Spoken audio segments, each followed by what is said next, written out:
Good evening, everyone. Let us get started with today's topic, Indian mind culture. We just gave you the introduction about Indian mind culture yesterday. आज की class में हम उसको विस्तार में जानेंगे। ये कहा गया कि जो एंशियंट सिविलाइजेशन था भारत में, उसमें हर वस्तु की पूजा होती थी।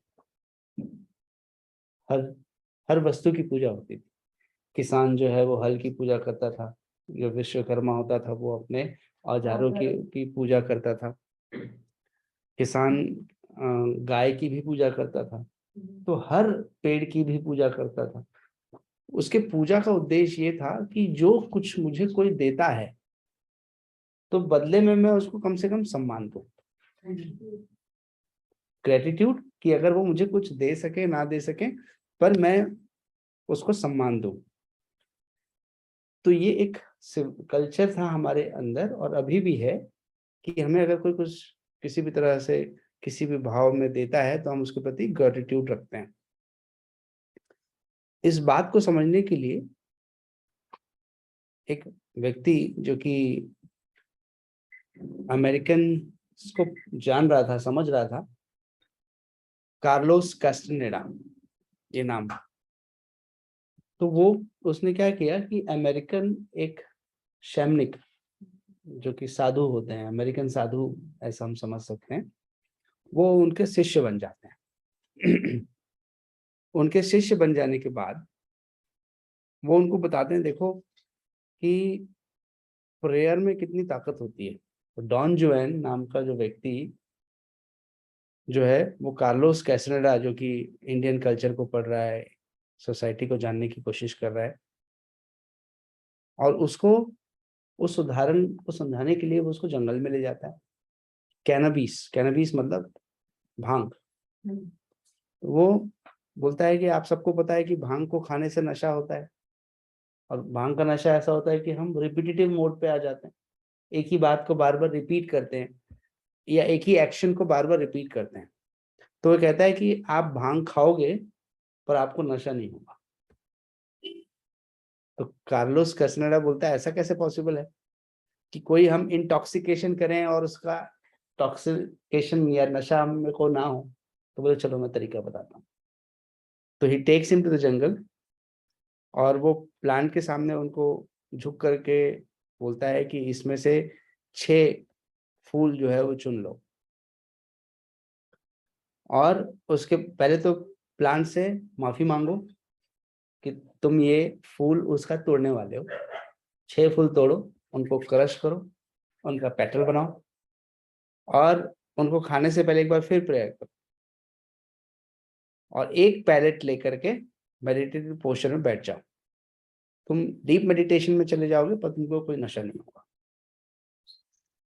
तो कहा कि भाव को जानवर भी समझता है, भाव को पेड़ पौधे भी समझते हैं, हर कोई आपके भाव को समझता है। एक जानवर भी आपके भाव को समझ जाता है, राइट और रॉन्ग?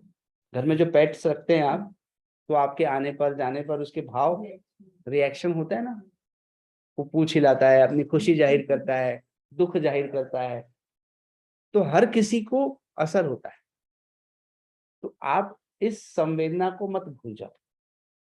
वो कह रहे हैं कि जिसमें भी प्राण है उन सब में संवेदना है, चाहे वो वृक्ष हो, चाहे वो जानवर हो, या चाहे वो मनुष्य हो। और जहां संवेदना है तो वहां पर कभी खुशी कभी गम, हमेशा एक जैसा नहीं हो सकता, क्योंकि हमेशा मनुष्य की ऊर्जा घट बढ़ रही है। आज घट गई, फिर बढ़ गई, फिर घट गई, फिर बढ़ गई। और किसी भी व्यक्ति को नकारात्मक सोचने में 0.00001 सेकंड लगता है, बहुत ही कम समय में वो आता है। तो वे कह रहे हैं कि सबके प्रति ग्रेटिट्यूड, संवेदना का भाव रखो। हम ऋग्वेद में बताए गए इंडो आर्यंस जो है ऋग्वेद में बताए गए, सबसे पहला रिटन स्क्रिप्चर है ऋग्वेद, तो उसमें इंडो आर्यंस के बारे में बताया गया है। और इंडो आर्यंस की पर्सनालिटी कैसी थी, तो उन्होंने कहा कि जो पंजाब के लोग होते हैं, पुष्ट पुष्ट जवान, ऊंचे, चौड़ी छाती, मजबूत कद काठी के लोग, तो बोले आर्यंस उस दौरान ऐसे ही लोग थे। उनकी हाइट अच्छी हुआ करती थी, 6 फीट के ऊपर, और बहुत ही स्ट्रांगली बिल्ट थे, बहुत ही एनर्जेटिक थे, बहुत ही अट्रैक्टिव थे, हमेशा युवा दिखते थे। उम्र बढ़ती जाती थी फिर भी उनमें हमेशा यूथ दिखाई देता था। वातावरण में प्रेम ही प्रेम था। वो लोग कविता कविता लिखते थे, सुनते थे, पढ़ते थे। भावनाओं को व्यक्त करने के लिए कविताएं बहुत अच्छी होती, और वही कविताएं आज के रूप में संगीत का रूप ले चुकी है। कविता अब गीत बन चुका है। कविताओं के तो गीत बने गए हैं, और उस गीत को गुनगुनाना हर किसी को अच्छा लगता है। गाना सुनना अच्छा लगता है आपको? आज के भले पाश्चात्य संस्कृति के गाने थोड़े से बदल गए होंगे, बट गाना सुनना हर किसी को अच्छा लगता है। तो वैसे ही उस समय के लोग कविताएं जो है वो लिखते थे, पढ़ते थे, सुनाते थे, गाते थे। वो कहते थे कि उस दौरान वातावरण में किसी भी तरह का नकारात्मकता नहीं थी। There was no pessimism in the atmosphere.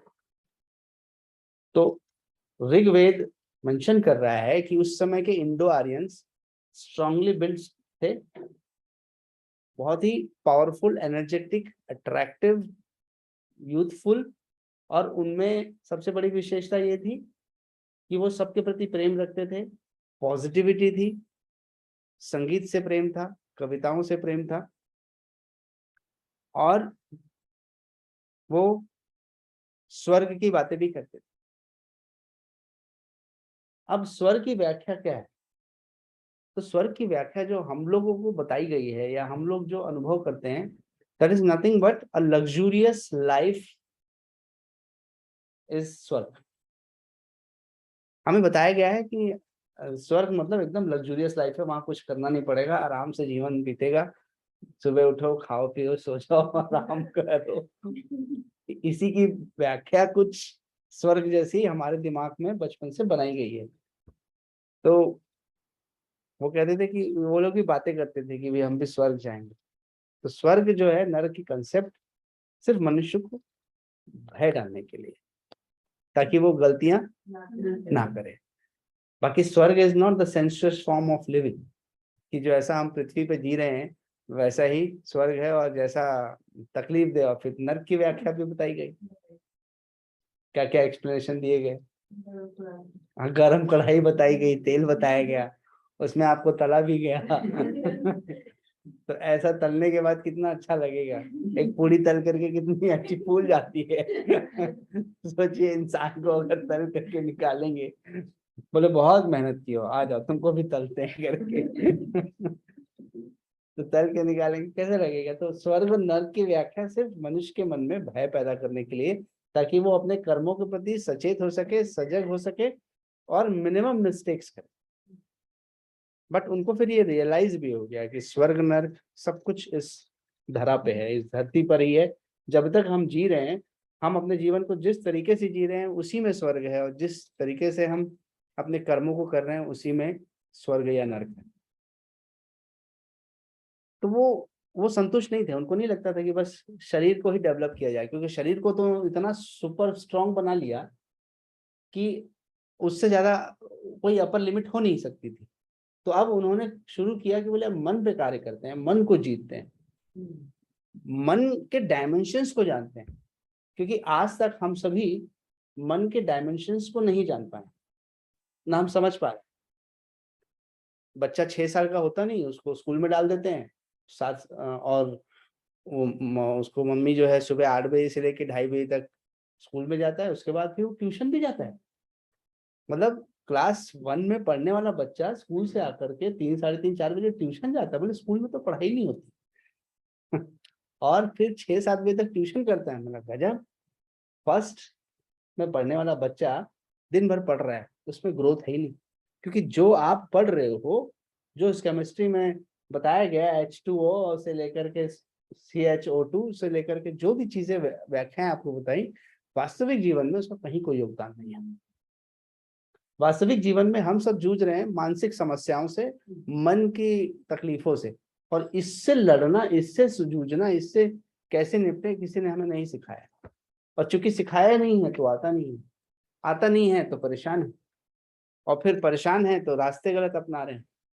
एक व्यक्ति नशे के रास्ते चला जा रहा है, टॉक्सिकेशन से इंटॉक्सिकेशन में चला जा रहा है। दूसरा, क्या करूं समझ में नहीं आता, तो वो अपने जीवन को ही हर ले रहा है। ऐसे स्टडी में देखा गया कि आज का जो यूथ है, जब वो समझ नहीं आता कि क्या करूं मैं, तो वो उसमें गलत कदम उठा लेता है। और just a fraction of second की बात होती है, उस फ्रैक्शन ऑफ सेकंड में सब कुछ हो जाता है। छोटा सा एक इमोशनल इम्पल्स आता है और सब कुछ। तो वो, क्योंकि मन को, इसलिए हमें चाहिए कि हम लोगों को इस मन से कैसे डील करना है वो सिखाएं। और मन से डील करने के लिए हमें अपने स्क्रिप्चर्स को जानना पड़ेगा, जो जो इसने बहुत ज्यादा गहराई से पढ़ा। आप और हम तो कुछ पढ़ ही नहीं रहे, उन्होंने गहराई से पढ़ा है कि इस मन को कैसे जानेंगे। अब ये पूरा संसार जो मैंने पहले आपको बताया था कि कॉज एंड अफेक्ट थ्योरी पे चलता है।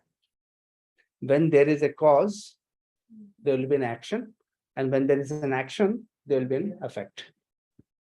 तो कॉज एंड अफेक्ट पर पूरी दुनिया चल रही है। आप चाहते थे कि आप इस जीवन में कुछ ऐसा करें जिससे आपका जीवन और बेहतर हो, और शायद आपके जीवन के अलावा दूसरों का जीवन बेहतर हो। आपके इस निर्णय ने आपको योग का अध्ययन करने के लिए जागृत किया। तो फिर आपने एक्शन लिया, आपने उसको पढ़ना शुरू किया। अब इसका अफेक्ट क्या होगा? जब इसे आप अच्छे से पढ़कर अपने इस भूमिका को निभाएंगे, तो ना जाने कितने लोगों के जीवन को आप बेहतर बनाएंगे। तो कॉज एंड अफेक्ट थ्योरी पर पूरा संसार चल रहा है। कुछ भी अचानक नहीं होता। Nothing happens haphazardly. Everything is pre-decided, pre-planned, and somewhere we are making, कुछ हमने ऐसा कर्म किया था जिसका रिजल्ट अभी हमें मिल रहा है। मैं उदाहरण देता हूँ। मैं 15 साल पहले एनसीईआरटी जो ट्रेनिंग होती है, एससीईआरटी राज्य सरकार जो ट्रेनिंग करती है, तो उसमें ऑल ओवर छत्तीसगढ़ के जितने भी टीचर्स हैं वहाँ आते हैं, और वो टीचर्स वहाँ आकर के उनकी योगा की ट्रेनिंग होती है। तो हम लोग उसमें ऐसे ट्रेनर्स जाते हैं, काफी सालों से जा रहे हैं, करते हैं उनकी ट्रेनिंग। तो 15 साल पहले जो मैंने कर्म किया वो वहीं समाप्त हो गया आपके दृष्टिकोण में, पर वो समाप्त नहीं हुआ। उसमें से 2 लोग ऐसे जागे, उन्होंने 4 लोगों को मोटिवेट किया, वो लोग योग शिक्षक बने। उन 4 लोगों ने 4 और लोगों को मोटिवेट किया, वो लोग योग शिक्षक बने। ऐसा करके एक बड़ा सा कारवा बना। और आज जो उस लेक्चर को मैं दे के आया था, उसके बाद उस लेक्चर से कनेक्टेड होकर के लोग, कई लोग मेरे पास आकर के वाईसी करके गए। कर्म कब किया था? और वाईसी अभी तक वो लोग कर रहे हैं। कितनी पुरानी कनेक्टिविटी। तो सोचिए कि कॉज एंड अफेक्ट, कर्म किया था, उसका अफेक्ट आज तक चल रहा है, उसको मैं रोक नहीं पाऊंगा। एक पौधा लगाते हैं, उसका फल ना जाने कितने दिनों तक, तो जिसने पौधा लगाया है हो सकता है उसका जीवन बचे ना बचे, पर उस बरगद के नीचे कितने लोग छाया पाते हैं, कितने लोग अपने जीवन को बेहतर बनाते हैं। तो हमारे एक्शन का बहुत सारे प्रभाव हैं जो तुरंत होते हैं और कुछ बाद में होता है। वो लोग सुपर नेचुरल नहीं मानते थे। Indo Aryans, they never believed about super natural. ठीक है, चलो अब पढ़ने से पहले इस चार्ट को एक बार समझते हैं और उसके बाद फिर हम अध्ययन शुरू करते हैं। तो आप सभी इसमें देख लीजिए एक बार, जो दिखाई देते। ठीक, देखिए, ज्ञान 2 तरह से होता है। एक होता है पराविद्या और दूसरा होता है अपराविद्या। पराविद्या का मतलब होता है कि जो डायरेक्ट हमें ज्ञान प्राप्त हो। आग जल रही है, मैंने हाथ डाला, तुरंत ज्ञान हुआ मेरे को कि आग से हाथ, तो ये पराविद्या है। अपराविद्या क्या है? जब हमें किसी के माध्यम से उस ज्ञान को प्राप्त हो, तो वो अपराविद्या है। मेरा हाथ जला था, तो मैंने आपको देखा कि आप वही कर्म करने वाले हो, तो मैंने आपको बताया, देखिए आग में हाथ मत डालिए, जल जाएगा आपका हाथ। तो अब जो आपने ज्ञान प्राप्त किया वो क्या है? अपराविद्या है। इनडायरेक्टली प्राप्त किया। आप बोले आप विश्वास नहीं करे, बोले नहीं मेरे को नहीं लग रहा ऐसा कुछ होता हो, तो आप डाल के देख लो तो परा विद्या हो जाओगे। फिर 2-4 लोगों का परा विद्या दो क्या। तो ज्ञान दो तरीके से, परा विद्या और अपरा। परा मीन्स अ डायरेक्ट नॉलेज, अपरा विद्या means which comes through someone else. तो पहले के एंशिएंट थ्योरी में ऋषियों के बारे में बताया गया। ऋषि मतलब, ऋषि वर्ड आया दृश्य से, दृष्टि, दृश्य जो देखता है, जिसने देखा, जिसने उसका मनन किया और फिर उसने सबको बताया। तो इंडियन नॉलेज जो है वो इसी तरह से ट्रांसफर हुआ है। नहीं तो उतना 5000 साल पहले का जो वेद है वो अभी हमको कैसे पता चलेगा। वो तो जिस पे लिखा गया होगा, जिस पाम लीव्स पर लिखा गया होगा वो भी गायब हो गए होंगे, बट उसको सस्टेन किया गया। एक मूवी आई थी राम सेतु, अभी साल बदलते हैं। हाँ, उसमें साल बदलते हैं और वो स्क्रिप्चर्स भी बदलते जाते हैं। They had saved that ancient text जो पूरा था वो उनको पूरा मिलता है और उसमें सब कुछ रिटर्न रहता है। ठीक, तो जो अपरा विद्या है, ऋषियों ने जो सत्य को जाना, उस सत्य को उन्होंने लिखा, सत्य को जाना और सत्य को लिखा, और जो सत्य को लिखा उसी को कहते हैं वेद। वेद होते हैं 4। सबसे बड़ा वेद है जो कि है ऋग्वेद, जहां से सारे वेद आते हैं। उसी के बाकी सब हिस्से हैं, सामवेद, यजुर्वेद और अथर्वण वेद, 4 वेद हैं। अब इस वेद के अलग अलग क्लासिफिकेशन बताए गए हैं। तो क्या क्लासिफिकेशन बताया गया, तो उन्होंने बताया कि पहला क्लासिफिकेशन है जिसमें वेद के 4 हिस्से हैं।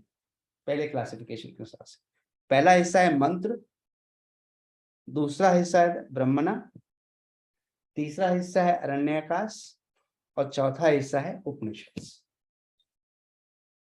पहला कैटेगराइजेशन कह रहा है मंत्र, ब्रह्मणा, अरण्यकाश और उपनिषद। ठीक, दूसरा क्लासिफिकेशन कह रहा है कि वेद के 3 हिस्से हैं, जिसमें वो कह रहा है कर्म खंड है, उपासना खंड है और ज्ञान खंड है। कोई मान लीजिए आपने जो ज्ञान प्राप्त किया, तो किसी ऋषि ने उस बुक में 4 चैप्टर लिख दिए और उसी सब्जेक्ट को किसी और ऋषि ने लिखा तो उसने 3 चैप्टर बना दिए, और किसी और ऋषि ने उसी चीज को लिखा तो उन्होंने 2 ही चैप्टर बनाए, पूर्व मीमांसा और उत्तर मीमांसा। उत्तर मीन्स जहां पर हमें आंसर, जवाब मिलता है, पूर्व में सारा क्वेश्चन आता है। तो बहुत सारे ऋषियों ने अपने अनुसार से अपने शब्दों में चीजों को लिखा, जिसमें से प्रमुख 3 ये क्लासिफिकेशन है। उदाहरण के लिए समझ लें कि अगर सोनल जी उस समय ऋषि थी और 5000 साल पहले, तो उन्होंने बताया कि वेद के 4 हिस्से हैं, मंत्र, ब्रह्मणा, अरण्यकाश और उपनिषद। अब हमारी खुशी दीदी अगर उस समय ऋषि थी, जो नहीं है या ऑनलाइन में है, तो उन्होंने बताया, उन्होंने किताब लिखी, बोले वेद के 3 हिस्से हैं, कर्म, उपासना खंड और ज्ञान खंड। उसके बाद निकिता जी ने, उन्होंने भी लिख दिया, बोले मेरे को भी किताब लिखने का शौक है, मैं लिखूंगी। तो उन्होंने लिखा पूर्व मीमांसा और उत्तर मीमांसा। ठीक है, इतना समझ में आया। तो अभी तक हमने जाना ज्ञान 2 तरह के होते हैं, परा विद्या और अपरा विद्या। परा विच इज डायरेक्ट नॉलेज और अपरा विद्या का मतलब होता है इनडायरेक्ट नॉलेज। और उस नॉलेज को कहा गया, जो ऋषियों ने देखा, उस सच को उन्होंने लिखा वेदों के रूप में। 4 वेद बताए गए और वेद के 3 क्लासिफिकेशन बताए। ठीक है, अब इसको हम विस्तार में जानेंगे, ये तो सिर्फ अभी एक रूपरेखा है। अब सोर्स ऑफ वैदिक नॉलेज, ये ऋषि थे, इनके नॉलेज का सोर्स क्या था। तो पहला नॉलेज का सोर्स था इनका श्रुति, सुन करके। किसी और से सुना। जैसे आप लोगों को बताया, आपने सुना, घर के बड़े आप लोग बताए होंगे कि एकादशी का व्रत करना चाहिए, करवा चौथ का व्रत करना चाहिए, नवरात्रि में उपवास करना चाहिए। आपको तो पता नहीं था, किसने बताया आपको? बड़े बुजुर्गों ने। बड़े बुजुर्गों ने बताया। उनको उन बड़े बुजुर्गों को किसने बताया होगा? और उनके बड़े बुजुर्गों को। तो इसका मतलब ये knowledge was getting carried and it has reach to you. तो likewise this first source of knowledge was Shruti, सुनना। सुन करके आपको बताया गया, अब दैट इज बीन फॉलोड। दूसरा है उपनिषद। तो वैसे तो देखो 100 से ज्यादा उपनिषद हैं, बट हमारे समझने के लिए उसे हमने 11 से 12 उपनिषद को इंपॉर्टेंस दी है, पर हैं 105 के आसपास के उपनिषद। बट समझने के लिए उपनिषद की संख्या कम है, जिनके नाम अभी हम लोग जानने वाले हैं। दूसरा सोर्स है स्मृति। स्मृति का मतलब होता है याददाश्त के आधार पर लिखी गई। उसमें 3 आते हैं। रामायण घटना हुई थी उसको लिखा गया, महाभारत घटना हुई थी उसको लिखा गया, और जितने भी पुराण हैं घटना हुई उनको लिखा गया। और तीसरा है न्याय प्रस्थाना, और जो लॉजिकली, अब दो लोग आपस में बहस कर रहे हैं, डिबेट कर रहे हैं किसी भी बात पर, ईश्वर को लेकर के हमने डिबेट करना शुरू कर दिया कि ईश्वर ऐसा होता है, वो बोलो नहीं ऐसा होता है, आप बोलो नहीं वो वैसा होता है। तो यहाँ न्याय की बात है कि डिबेट हो रहा है, और उस डिबेट में जो फाइनल कंक्लूजन निकल रहा है उसको लिखा जा रहा है। और ब्रह्मसूत्र, ब्रह्मसूत्र मतलब ऐसे वाक्य जो कि वन लाइनर पंच वाले सूत्र हैं, जिससे हमारा जीवन बेहतर हो सकता है। हम भी बोलते हैं ना, honesty is the best policy, कर्मण्येवाधिकारस्ते मा फलेषु कदाचन, ऐसे सब हमें जो श्लोक हैं याद हैं, बताए गए हैं। तो ऐसे ब्रह्म सूत्र जो तुरंत हमारी लाइफ को कुछ मायने देते हैं। ठीक है। अब वेदों के भी फर्दर सब क्लासिफिकेशन है, उनको कहा गया है उपवेद और वेदांगास। तो वेद के भी सब क्लासिफिकेशन है, उसको कहते हैं उपवेद और वेदांगास। ठीक है, यहां तक की बात क्लियर है। तो अब इसको हम इस विषय में प्रवेश करते हैं। पहले मैंने इसलिए एक स्ट्रक्चर बनाया कि स्ट्रक्चर पे हम लोग आभार, क्योंकि तभी आप समझ पाएंगे कि अंदर क्या लिखा हुआ है।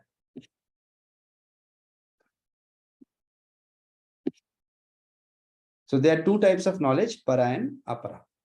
Para vidya is a divine knowledge. It is an actual process by which you know the reality.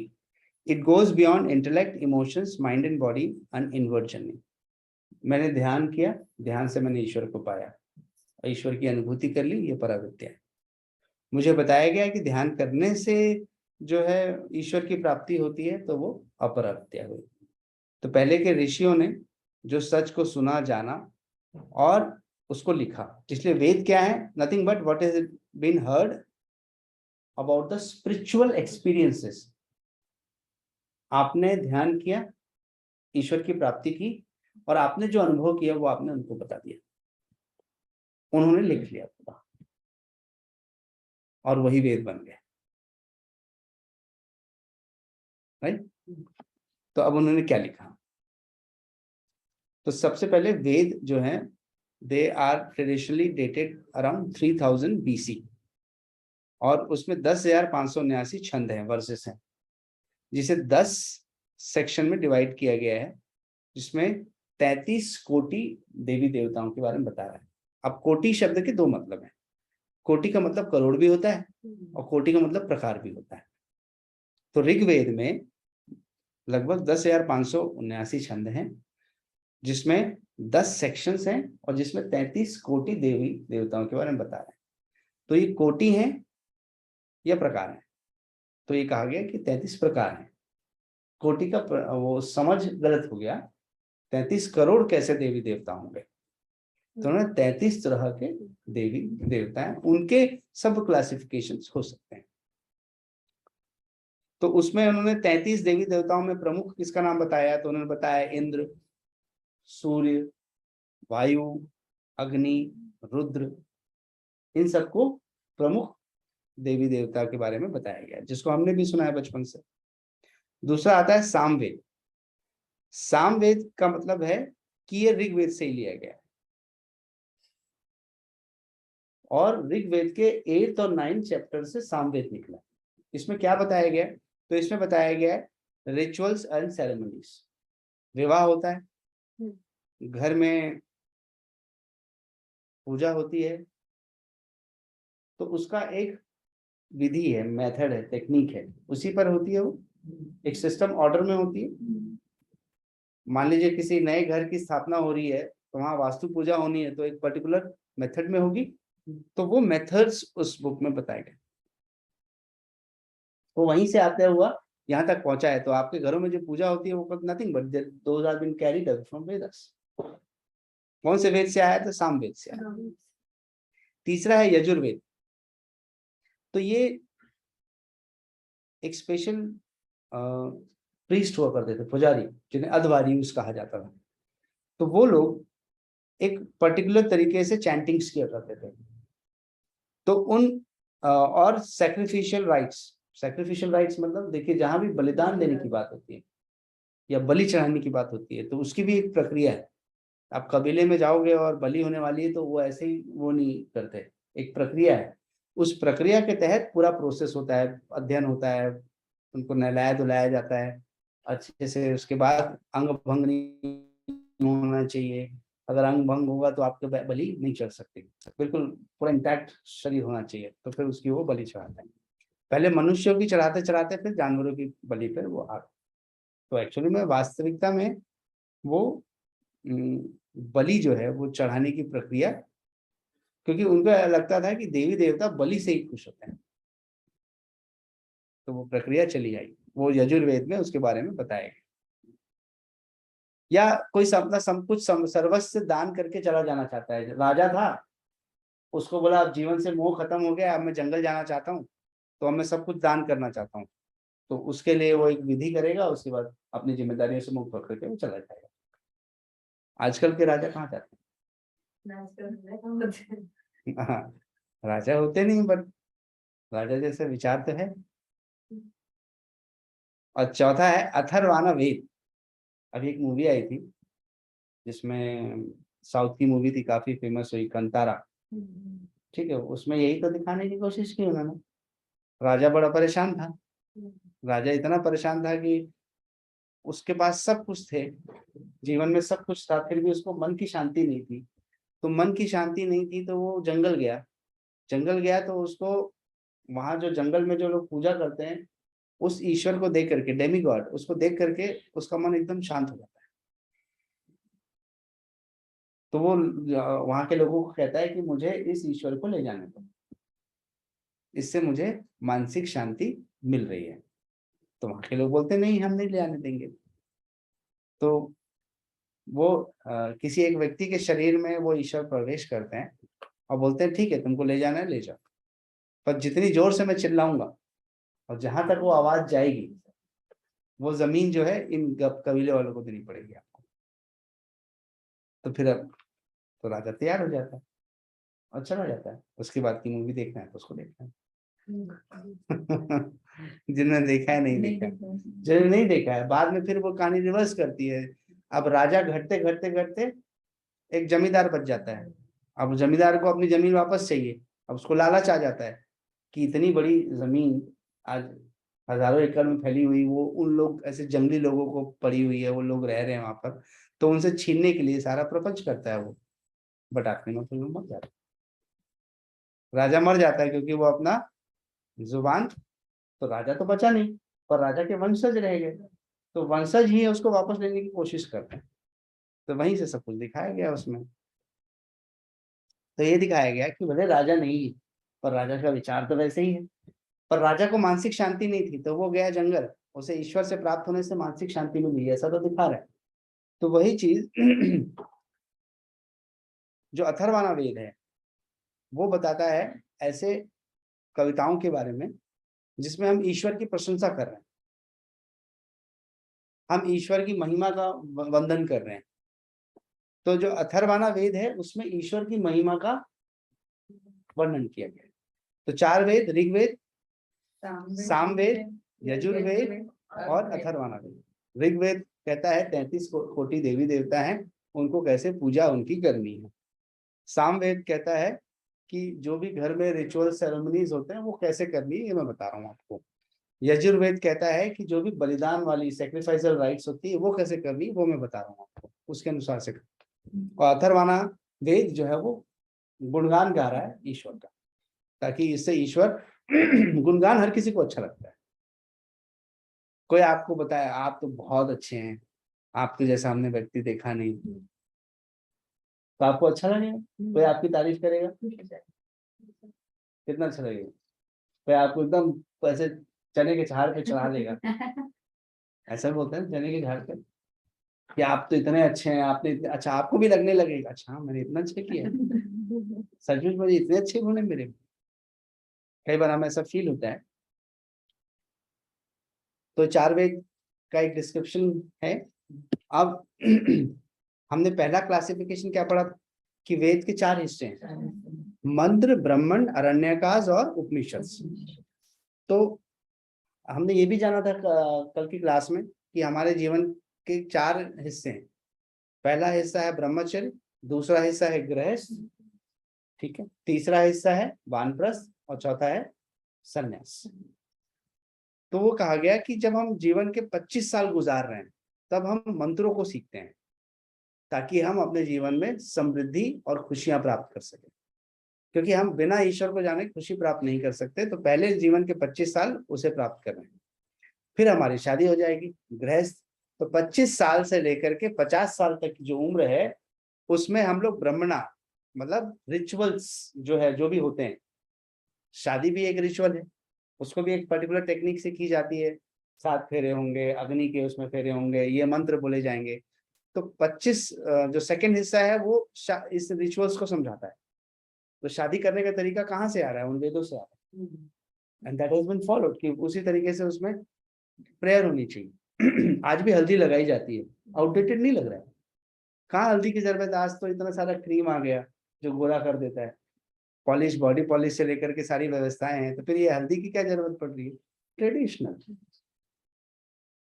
तो हल्दी क्या करता है, एंटीबायोटिक है, गोरा बनाता है, गोरा दिखाता है, आपके चेहरे पर चमक ले आता है। तीसरा है अरण्यकाश। अब आपका समय हो गया है, अब आपको अपना राजपाट सौंप करके जंगल जाने की तैयारी करनी है जहां पर आप ईश्वर को प्राप्त कर सकें। तो उसके लिए आपको उन रिचुअल्स को जानने की जरूरत पड़ेगी जो वेदों में बताए गए। और फिर अब आप राजपाट त्याग कर चुके हैं, संन्यास पे आ चुके हैं, अब आपके जीवन का एक ही उद्देश्य है, ईश्वर की प्राप्ति। तो ईश्वर को कैसे प्राप्त करें, उसी को कहते हैं उपनिषद। उप मीन्स नियर, निषद मतलब जो किसी गुरु के निकट बैठ करके सीखा गया और उसका जो ज्ञान निकला, उसी को उपनिषद कहते हैं। और उपनिषद क्या बताते हैं, आत्मा और परमात्मा के बारे में। उपनिषद में सिर्फ एक ही बात का ज्ञान है, आपकी आत्मा और आपकी परमात्मा कैसी है।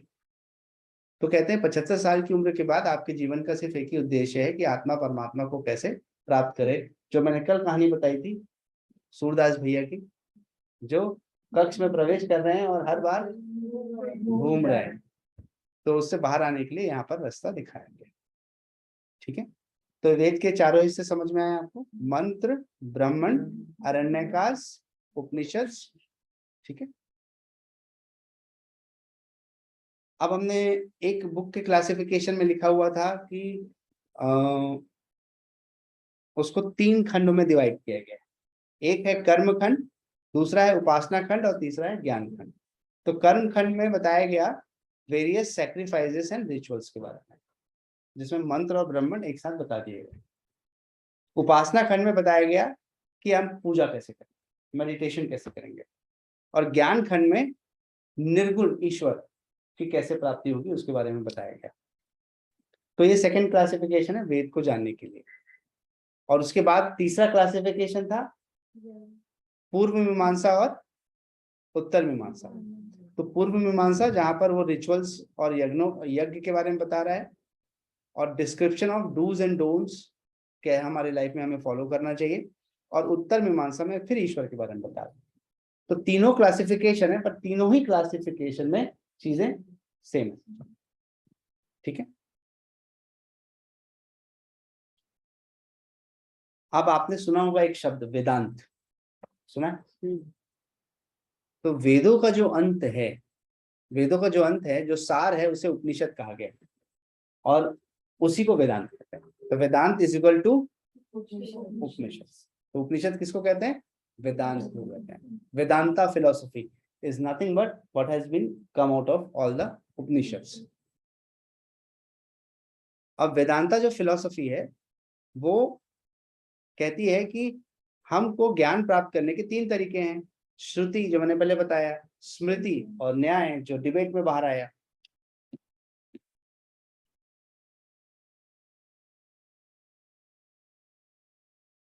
ठीक है। अब जब हम याद देखें तो स्मृति के आधार पर भगवत गीता, रामायण, महाभारत लिखी गई। क्या आज के जीवन में हमको कुछ सीखने को मिलता है कि भगवत गीता, रामायण से, महाभारत से कुछ सीखने को मिलता है? मिलता है पक्का? पढ़ेंगे तो उसमें समझ में आता है। पढ़ेंगे तो जो उस समय की समस्याएं थी उसमें जवाब भी हमें वहां मिलता है। तो जहां पर रामायण में ऋषि वाल्मीकि जो है वो बता रहे हैं, महाभारत को ऋषि वेद व्यास बता रहे हैं, जो आज भी हमारे इमोशंस और रीजनिंग को झंझोड़ता है। ऐसी कितनी मूवीज हैं जिसमें रामायण महाभारत के आधुनिक वर्जन्स बने, आधुनिक वर्जन्स बने। बाहुबली, राजनीति नाम की एक मूवी आई थी जो कि प्रेरित थी महाभारत से ही। किसी ने देखा था वो मूवी? नहीं। वो भी एग्जैक्टली महाभारत ही है, पूरी कंप्लीटली महाभारत ही है। रामायण में भी बताया गया, हनुमान जी के बारे में बताया गया, लव कुश जी के बारे में बताया गया। तो उसमें एक सीन आता है, सीन है कि लव कुश, राम जो एक घोड़ा छोड़े, उस घोड़े को जो भी पकड़ लेगा उसको राम से युद्ध करना पड़ेगा, और जो युद्ध करेगा अगर हार जाएगा तो उसको अपना पूरा राज्य देना पड़ेगा, या फिर वो घोड़े को पकड़े ही ना और अपने राज्य को राम को ऐसे ही देते। तो ये घोड़ा घूमते घामते लव कुश के पास आ जाता है। अब लव कुश भैया पकड़ लेते हैं। अब जो भी इनसे लड़ने आता है सब हार जाते हैं। हनुमान जी आते हैं, हनुमान जी को भी बंदी बना लेते हैं ये। तो राम को बड़ा गुस्सा आता है, बोला ऐसा कौन 2 बच्चे आ गए हैं जो जा रहा है उसको बंदी बना लिए। तो वहां पहुंचते हैं तो देखते हैं हनुमान एक जगह बंधे हुए रहते हैं, ऐसे बंधे हुए नहीं रहते, बैठे रहते हैं। तो उनको बोला, हनुमान जी तुम किसकी ताकत जो तुमको बांध सके? तो बोलता, प्रभु मैं अभी आपकी बातों का जवाब नहीं दे सकता, मैं अभी 2 बच्चों को बंदी हूँ। इनसे परमिशन लिए बिना मैं आपको कुछ नहीं बोल सकता। तो हनुमान जी को कौन बांध सकता है? बांध सकता है कोई? बट वो उन बच्चों के उसमें बंधे हुए हैं। तो क्या है यहाँ पर? भाव है, प्रेम है, इमोशन है। लड़ने के लिए आते तो वो बच्चे जीत सकते हैं क्या? नहीं जीत सकते ना। बट उन्होंने जिस भी तरीके से उनको बंदी बना लिया, अब आप बैठे रहो चुपचाप, यहाँ से हिलना नहीं। जब ताकतवर आदमी को बच्चे घोड़ा बना करके घुमाते हैं घर में, तो वो अपने ऑफिस में बहुत ताकतवर होगा, बहुत ही पावरफुल व्यक्ति होगा, घर में उसका पोता उसको घोड़ा बना के घूम रहा है। तो बताइए कौन पावरफुल हुआ? बच्चा। तो यहाँ पर भी वही चीज को दिखा रहा है कि देखो पावर होने के बाद भी वो झुक रहा है। तो राम लड़ने आते हैं तो राम हनुमान को बोलते हैं तुम आ जाओ मेरी तरफ। तो बोले नहीं, तो अभी तो मैं इनका बंदी हूँ, जब तक ये छोड़ेंगे नहीं तो मैं कैसे आऊंगा? तो बोलते हैं, राम से बोलते हैं हमसे युद्ध करो। तो फिर राम और उन लोगों का युद्ध होता है। पर युद्ध में उन लोग हार ही नहीं रहे होते, क्योंकि ये वो बाण फेंकते हैं तो ये भी अपना बाण फेंकते हैं। तो जब वो युद्ध का अंत नहीं होता देख रहे हैं तो फिर ऋषि वाल्मीकि आए और फिर वो वहां पर चीजें ब्रेक, नहीं तो वो युद्ध चलता है। ये सारे हमारे इमोशंस को नहीं हिलाते। राम जी अपने ही बेटों से लड़ रहे हैं। तो क्यों? पता नहीं है ना, पता नहीं होता कि वो उनके बेटे हैं। अज्ञान। हनुमान जी को तो पता चल जाता है पर वो बोल नहीं सकते, बोले मेरा कैरेक्टर नहीं है बोलने वाला, मैं बता नहीं सकता, सच बताऊंगा तो मैं किस मुंह से सच बताऊं। सच को बताने का भी एक सही समय और तरीका होता है और पैटर्न होता है। कोई भी आके सच बता दे तो बात कुछ की कुछ बन जाती है। राम और कृष्ण में तो बहुत बड़ा अंतर है। राम ने हमेशा वो किया जो दूसरों ने कहा, और कृष्ण ने हमेशा वो किया जो उन्हें को ठीक लगा। दोनों के कैरेक्टर में यही है। राम को पिता ने बोला जाओ जंगल जाओ, चले गए। तो जो जैसी जिसको जो बोला गया वो उन्होंने वैसा कर दिया। पर कृष्ण के साथ ठीक उल्टा था। तो अब आप दोनों के कैरेक्टर्स में आप किसी को अच्छा है किसी को बुरा मत समझिए, दोनों के अपने तरीका है जीवन जीने का। एक उन्होंने मर्यादा को पालन करने की कोशिश की तो वो मर्यादा पुरुषोत्तम बने, और ये चंचल प्रवृत्ति के थे तो इन्होंने चंचलता का प्रभाव दिखाया। अलग अलग युग में भी, अलग अलग युग में भी आए है। और हैं वही राम के ही अवतार कृष्ण। जहां जहां राम और कृष्ण नाम आएगा वो जगह वो लोग हमेशा सक्सेसफुल रहेंगे, वो लोग हमेशा अपने जीवन में कुछ करके दिखाएंगे। रामकृष्ण परमहंस एक अलग ही उनकी जीवन की ख्याति है। अभी हम पढ़ने वाले हैं आने वाले दिनों में उनको। जिनके नाम के भी आगे रामकृष्ण लगता है ना वो बहुत जीवन में सक्सेसफुल होता है। हमारे यहाँ हॉस्पिटल है ना एक, अभी रायपुर का तो सबसे बड़ा वही हॉस्पिटल है। फिर तो उन्होंने रामकृष्ण क्या सोच के रखा, सोचो, सोचने की बात है ना। हॉस्पिटल के नाम तो हम कुछ भी रख सकते हैं।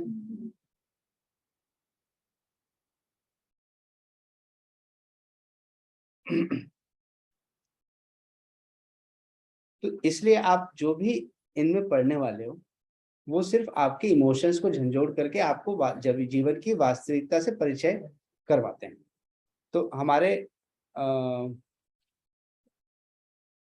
उसमें प्रमुख जो उपनिषद बताए गए उनको हम जानते हैं। उपनिषद मतलब जो गुरु के पास बैठ करके सीखा गया। पहले के जमाने में पेड़ के नीचे शिक्षा होती थी, गुरु अपना वो चबूतरे में बैठते थे और शिष्य वहां नीचे बैठ करके उस चीज को अध्ययन करते थे। उस समय तो मैथ्स केमिस्ट्री ज्योग्राफी बायोलॉजी नहीं पढ़ाते थे, उस समय तो ज्योग्राफी अलग ही बताते थे। तो पहला उपनिषद है जिसे कहा जाता है बृहदारण्यक उपनिषद। मैं नाम बस बता रहा हूँ, थोड़ा थोड़ा उसका डिस्क्रिप्शन देता हूँ। उसमें आत्मा और परमात्मा के बारे में बताया गया है। ये सबसे बड़ा उपनिषद है। दूसरा है चांदोग्य उपनिषद। चांदोग्य बेसिकली एक सिंगर थे और उन्होंने ओम के कंसेप्ट के बारे में बताया। ओम चैंटिंग से मन को शांति मिलती है। तीसरा है ऐत्रेय उपनिषद जिसमें उन्होंने सैक्रिफाइस बलिदान के बारे में बताया। चौथा है तैत्रीय उपनिषद। तैत्रीय उपनिषद जो कि यजुर्वेद से आया हुआ है, उसमें उन्होंने भाषा के बारे में बताया, फोनेटिक्स उच्चारण के बारे में बताया गया, और आत्म साक्षात्कार सेल्फ रियलाइजेशन कि ईश्वर से मिलने से हमें कैसी अनुभूति होगी। ईशा उपनिषद ये बताता है कि आत्मा का परमात्मा से मिलन कैसे होगा। वो ये कह रहे हैं कि सन्यासी बनना जरूरी नहीं है, हम गृहस्थ बन करके भी अपने जीवन में ईश्वर को प्राप्त कर सकते हैं। केना उपनिषद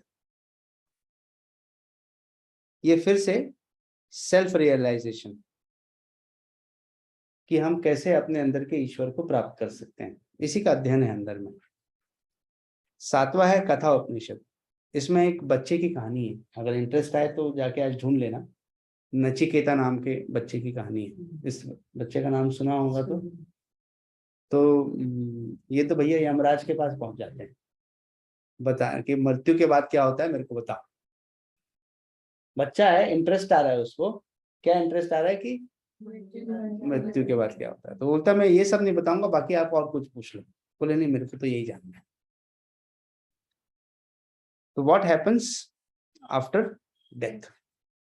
फिर आता है प्रश्न उपनिषद जिसमें ये जानने की कोशिश की गई कि ओम में पावर है या नहीं है, और है तो कैसे है। तो फिर उसमें वो साउंड के बारे में बताया गया है कि ओम बना है आ ऊ और माँ से। आ ऊ माँ दुनिया का हर व्यक्ति बोल सकता है, चाहे वो गूंगा ही क्यों ना हो, तब भी वो बोल सकता है आ ऊ माँ। तो इसलिए भगवान ने भले आपसे अगर शब्दों की शक्ति छीन ली हो, तो भी आपको आ ऊ माँ बोलने की शक्ति नहीं छीनी उसने, आप बोल सकते हो हमेशा। गूंगा भी बोलता है ना आ ओ माँ। तो ओम के पावर। 9th है मुंडक उपनिषद। मुंडक का मतलब, मुंडन का मतलब होता है शेविंग, ठीक है। तो वो क्या है कि हमको अपने अपने अंदर की अज्ञानता को मुंडन करना है, अज्ञानता का मुंडन करके हमें ज्ञान प्राप्त करना है। तो जो उपनिषद का ज्ञान प्राप्त करता है वो अपने अंदर की अज्ञानता को दूर करके अपने अंदर के ईश्वर को जान लेता है। और 10वां है मांडुक्य उपनिषद, जो फिर से ओम के बारे में बताता है। ये सबसे छोटा उपनिषद है, पर ओम का वर्णन करता है, ओम की शक्तियों का वर्णन करता है। तो ये 10 उपनिषद प्रमुख हैं।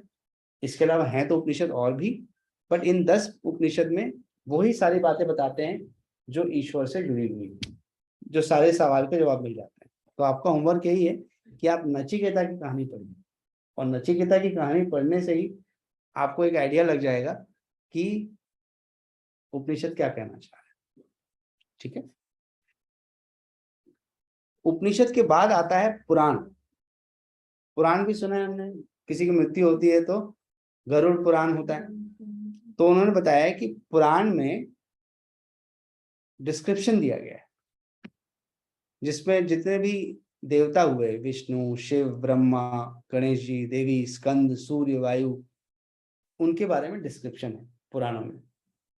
और 18 पुराण हैं, और 6 ब्रह्मा के, 6 विष्णु के और 6 महेश के नाम अलग अलग, मतलब उनसे जुड़े हुए हैं। अब पुराण क्या बताते हैं? पुराण बताते हैं मेडिसिन के बारे में। मेडिसिन का मतलब ये जो दवाइयां हम खा रहे हैं इसकी नहीं, स्वस्थ रहने का विज्ञान बताते हैं। वो बताते हैं आर्ट के बारे में, कला के बारे में, जिसमें चित्रकारी है, संगीत है। तो उसकी एक विधि बताई गई। ये बताइए, ये 7 सुर की व्याख्या है कि नहीं? कब से आ रही है 7 सुर की व्याख्या? अभी की है कि पहले की है? कई हजारों साल पहले की है। ये सब उन पुराणों में वर्णित किया गया है। जो भाषा हम लोग पढ़ाया जाता है, हमको जो ग्रामर पढ़ाया जाता है, आ ई उ, ये सब जो आ रहा है, ये सब पुराणों से आ रहा है। तो these are all these things are so old scriptures हैं। एथिक्स, एथिक्स का मतलब कि ये सही है ये गलत है। पॉलिटिक्स, राजनीति शास्त्र, कि राजनीति शास्त्र, राजनीति में जीत हार के लिए क्या करना चाहिए। सोशल लॉज, सामाजिक तौर के नियम क्या होंगे। जैसे हिंदुओं में बताया गया है कि एक ही शादी हो सकती है, तो ये क्या था? सामाजिक लॉ था। इसी तरह से सांख्या फिलोसफी के बारे में बताया गया है। रिलीजियस वोज एंड ऑब्जर्वेंसेस, जैसे हम लोग जितने भी व्रत उपवास करते हैं, वो सब पुराणों में बताए गए हैं। और क्यों करना चाहिए व्रत और उपवास, क्यों हमें एकादशी का व्रत करना चाहिए, क्यों हमें नवरात्रि का व्रत करना चाहिए, उसके बारे में वर्णन किया गया है। पर सबसे प्रमुख जो है वो श्रीमद् भागवत पुराण है, जिसके बारे में मैंने कल आप लोगों को बताया, जिसमें ये बताया गया है कि कैसे हम ईश्वर को प्राप्त कर सकते हैं। और ईश्वर को प्राप्त करने के 4 रास्ते बताए। पहला था आसन को जीत, आसन, प्राणायाम, फिर तीसरा क्या था? तीसरा में रुक गए हम, अनासक्ति। और चौथा था इंद्रियों पर विजय प्राप्त करना। पुराणों में ये जो सोलार सिस्टम है इसके बारे में बताया गया है। आप कहते हो आज का वैज्ञानिक उसको बता रहा है, पर क्या आपको पता है कि जो कुंभ मेला है वो कितने साल में एक बार होता है? 14 साल में एक बार होता है, राइट। और वो जुपिटर, बृहस्पति ग्रह का रोटेशन साइकिल है। जब बृहस्पति, जैसे हमारा पृथ्वी 1 साल में एक राउंड करता है, तो बृहस्पति कितने साल में? तो 14 साल में राउंड करता है। तो उसके आधार पे कुंभ रखा गया। तो ये बताओ, क्या अब हमारे 5000 साल पहले उन लोगों को पता नहीं था कि बृहस्पति 14 साल में घूमता है? तो फिर कुंभ की ड्यूरेशन 14 साल ही क्यों रखी? और आज का वैज्ञानिक प्रूव कर रहा है कि Jupiter takes 14 years to rotate around the sun to make a one complete cycle. बताओ किसके पास नॉलेज था? है ना उनके पास। तभी तो उन्होंने कुंभ का आयोजन हर 14 साल में ही होता है, every 14 years that is happening. तो उन्होंने 7 कॉन्टिनेंट, 7 ओशंस, उस समय तो सैटेलाइट सिस्टम था नहीं भाई। यहाँ बैठ करके आप कैसे बता सकते हो कि 7 समुद्र हैं, 7 कॉन्टिनेंट्स हैं, कैसे बता सकते हो? But everything is mention in Puranas. तो आप बता दो 5000 साल पहले पुराना लिखा गया कितना साइंटिफिक होगा। जब वहां पर चलने के लिए बैलगाड़ी थी, घोड़ा था, तो वो कितने समुद्र हैं बता दिया उन्होंने। वाह, ताली। तो आपको सिर्फ यही बताने की कोशिश की जा रही है कि Indian system of knowledge is the purest and ethical and authentic form of knowledge. Yoga उसी का एक हिस्सा है। योगा एक छोटा सा हिस्सा है, हमारे ट्रेडिशनल नॉलेज का एक छोटा सा हिस्सा क्या है? योग। और योग ही अपने आप में वृहत है। अब हम जो योग पढ़ रहे हैं वो हमारे लिए तो और गहरा है, वो और समंदर है, राइट। तो हमने पढ़ा था वेद के भी सब क्लासिफिकेशन है। तो वेद के जो सब क्लासिफिकेशन है उनको बोलते हैं उपवेद एंड वेदांगास। उसमें उदाहरण क्या है? उपवेद के उदाहरण है आयुर्वेद, जानते हो आयुर्वेद के बारे में? उसमें तो पूरी चिकित्सा पद्धति होती है। धनुर्वेद, वार साइंस, लड़ने के भी नियम कानून है। तीसरा है गंधर्व वेद जो म्यूजिक के बारे में बताता है। चौथा है अर्थशास्त्र। अर्थशास्त्र क्या होता है? इकोनॉमिक्स। आज भी पढ़ते हैं कि नहीं हम लोग इकोनॉमिक्स? कहाँ से आया? ये वेद का ही हिस्सा है। अब महर्षि पाणिनि ने हमें बताया फोनेटिक्स के बारे में, कैसे प्रोनाउंसिएशन होना चाहिए। उसके बाद गाना कैसे गाना चाहिए, उसके लिए चंद ऑफ बंगाल का प्रोसोडी मीटर, आ का राग कैसे होगा, सारेगामा में राग कैसे होंगे। हमने कितने सारे राग जाने? राग, एक दो राग के नाम बताओ। राग मल्हार, राग बागेश्वरी। अगर क्लासिकल ट्रेडिशनल म्यूजिक सुने होंगे तो उसमें ये अलग राग आते हैं। इसके अलावा निरुक्त ऑफ यक्ष कि शब्दों की उत्पत्ति कहाँ से हुई। आज आप और मैं जो शब्द को बोल रहे हैं वो उसकी वास्तविक शुरुआत कहाँ से हुई? हाँ, उसकी शुरुआत। फिर सबसे ज्यादा इंटरेस्ट जिसमें आता है ज्योतिष, ये भी उपवेदात है। ज्योतिष का ज्ञान भी उपवेदा है, एस्ट्रोनॉमी एंड एस्ट्रोलॉजी। फिर उसके बारे में बताया गया है कि कल्पास, कल्प का मतलब होता है कि जहां पर भी पूजा पाठ होगी, यज्ञ हवन होंगे, उस एरिया के डायमेंशंस क्या होंगे, किस तरह से वहां पर पूजा पाठ और अध्ययन किया जाएगा, उस सब का वर्णन यहाँ पर उपवेद में और वेदांगा से मिलता है। ठीक है, तो समरी ये है कि इंडियन कल्चर को जानना हमारे लिए उतना ही जरूरी है जितना हमें अपने जीवन जीने की जरूरी है। तो मोक्ष सिर्फ जानना नहीं है, मोक्ष को प्राप्त करना। और मोक्ष को प्राप्त करने के लिए इंडियन ट्रेडिशन से बेहतर कुछ नहीं हो सकता। और इंडियन ट्रेडिशन ने आज तक लाखों, हजारों, करोड़ों लोगों के जीवन को बेहतर बनाने की विद्या सिखाई है। आप सभी उसके एक हिस्सा बन चुके हैं। जब आप योग को सीख रहे हैं तो योग को सीख करके आप अपना जीवन और दूसरों का जीवन बेहतर बनाने वाले हैं। यही इस पूरे सब्जेक्ट का सार है।